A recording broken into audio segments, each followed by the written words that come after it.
Só quem me conhece bem sabe como eu, o Tom, ama o universo da Disney, aquele mundo cercado de magia, de música e de perfeição. Não podemos negar que esse mundo é fantástico e maravilhoso sim, e nesse mundo o que mais vemos são príncipes e princesas, sem contar com seus pais, que seriam os reis e as rainhas.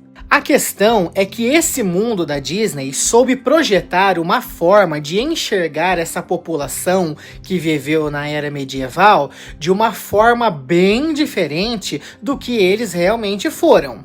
Por isso, se você está curioso para saber mais sobre o que eu estou tentando lhe explicar, fique comigo até o final do vídeo e você compreenderá.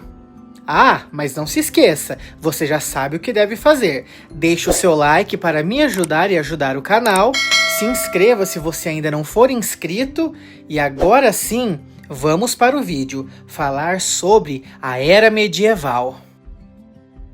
Entenda que a imagem que temos hoje de reis, rainhas, príncipes e princesas, vestidos impecáveis, castelos cintilantes, vidas perfeitas e comportamentos quase mágicos é fruto de séculos de romantização.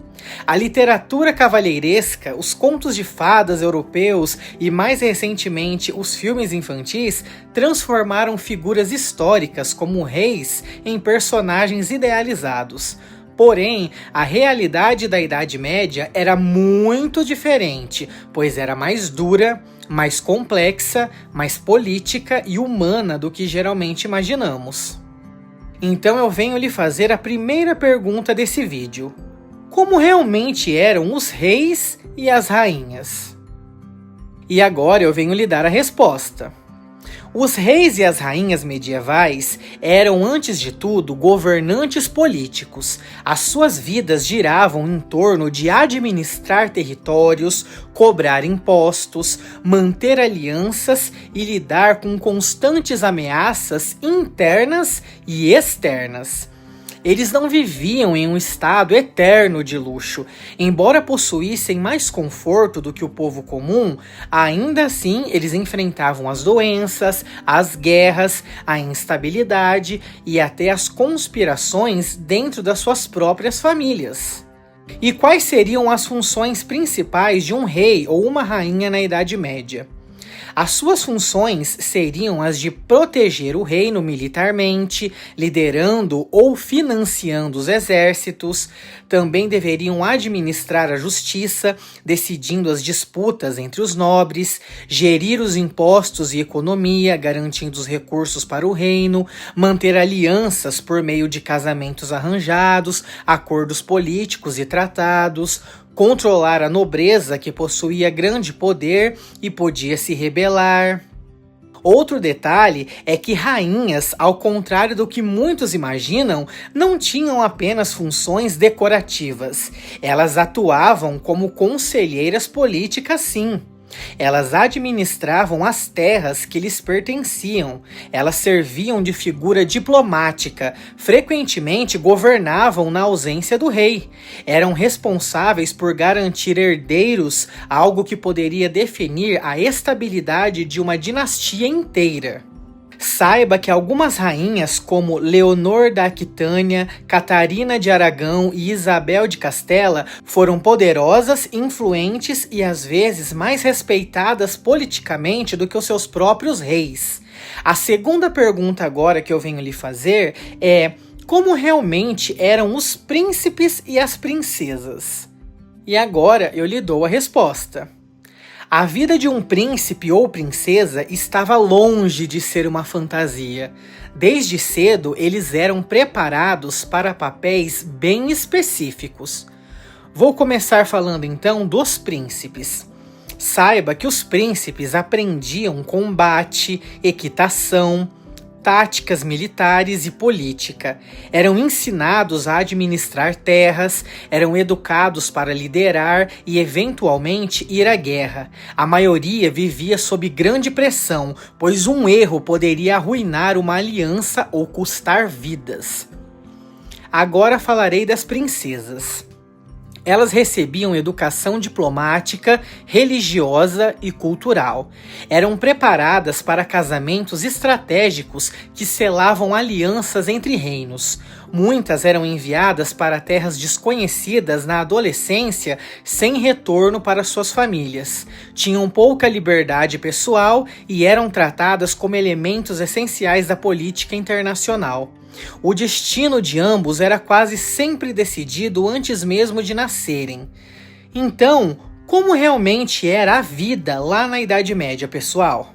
Saiba que a Idade Média não foi apenas castelos, banquetes e cavalheiros. Para a maior parte da população e até mesmo para os nobres, a vida era difícil, restrita e frequentemente perigosa. Vou começar falando sobre a higiene limitada. Isso porque os banhos eram raros, muitas vezes apenas algumas vezes na semana. Os castelos também eram frios, eles cheiravam a fumaça e tinham pouca ventilação. As doenças eram comuns e mal compreendidas. Também havia a medicina rudimentar, onde os curandeiros, as ervas e as sangrias eram os tratamentos comuns. As epidemias, como a peste negra, devastavam as populações inteiras, e esse é um assunto que eu explicarei melhor em outro vídeo. Também havia a alimentação desigual, pois os nobres comiam mais carnes e especiarias, mas ainda dependiam da agricultura local. O povo vivia de pães escuros, mingaus e legumes. Fomes eram frequentes devido às safras ruins. Eu não posso deixar de falar também da cultura e dos costumes, isso porque a religião era o centro de tudo, como as leis, a moral, a educação e a rotina.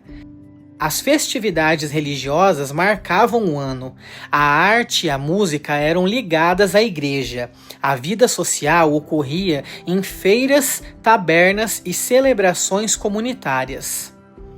Outro detalhe é a violência e a instabilidade. Isso porque as guerras entre os reinos eram muito comuns. As rebeliões internas aconteciam com frequência. A justiça era severa, com punições públicas. E por fim, devo falar sobre a estrutura social rígida. Isso porque a mobilidade social era quase impossível. Cada pessoa tinha o seu papel definido por nascimento. A nobreza vivia com privilégios, mas também com as suas obrigações políticas muito pesadas e complexas. Então, após lhe dizer tudo isso, quais seriam os problemas enfrentados por reis, rainhas e os nobres? Você já parou para pensar? Olha, apesar do prestígio, a nobreza lidava com problemas sérios, como as traições dentro da própria corte ou família, os casamentos sem amor, os impostos por estratégias políticas, a pressão para produzir herdeiros, as doenças fatais sem tratamento adequado, as guerras constantes, o medo de invasões, cercos e conspirações, a economia instável, já que safra e clima influenciavam tudo. Os castelos, ao contrário do que mostram os filmes, não eram os lugares mágicos, eram estruturas de defesa, frios, úmidas e às vezes desconfortáveis. Mas se eles eram assim, como a imagem deles mudou com as histórias literárias e com os filmes? Entenda que com o passar dos séculos, contos de fadas e narrativas literárias transformaram os reis, os príncipes e as princesas naqueles símbolos de beleza, pureza, bondade natural, riqueza sem preocupações, vidas emocionais livres, românticas e até individuais. Autores como os irmãos Grimm, Perrault e Anderson adaptaram histórias folclóricas suavizando ou dramatizando alguns acontecimentos. Depois, a cultura moderna, especialmente o cinema infantil, aprimorou essa imagem criando as princesas delicadas, mas corajosas, os príncipes galantes e heróicos, os vilões claros, motivados por inveja ou maldade pura, os reinos harmoniosos, coloridos e mágicos, entre outras coisas. Saiba que essa visão idealizada contrasta profundamente com a realidade histórica em que os casamentos eram os acordos políticos e não eram histórias de amor. A violência política era muito comum. Ninguém vivia em luxo constante. Os papéis sociais eram muito rígidos. A vida era mais curta, mais dura e cheia de incertezas. Portanto, compreenda que a realeza medieval era formada por pessoas reais com medos, deveres, falhas e responsabilidades pesadas, e não personagens encantados como a gente vê em filmes. A vida na Idade Média foi dura, desigual e marcada por conflito, e não por bailes de gala ou romances perfeitos. A cultura moderna transformou essas figuras para criar aquelas narrativas inspiradoras, divertidas e até moralizantes, mas ao fazer isso, afastou-se da realidade histórica. E ainda assim, essa reinvenção não apaga quem eles realmente foram, como governantes e indivíduos vivendo em uma época complexa, perigosa e profundamente diferente do mundo colorido dos contos de fadas que a gente conhece desde criança. Mas e você? Já sabia de tudo isso? Você já havia colocado na sua mente como de fato era viver na Idade Média, como eram os reis e as rainhas, quais eram as suas verdadeiras funções, o que um príncipe realmente fazia ou o que uma princesa de fato fazia? Se você não sabia disso, então agora você está sabendo, já está mais ciente de tudo. Portanto, deixe o seu like para me ajudar e ajudar o canal, compartilhe esse vídeo com os seus amigos que também estão curiosos para saber sobre esse assunto, se inscreva se você não for inscrito no canal e fique atento porque logo novos vídeos poderão sair. Um grande beijo, um grande abraço e até a próxima!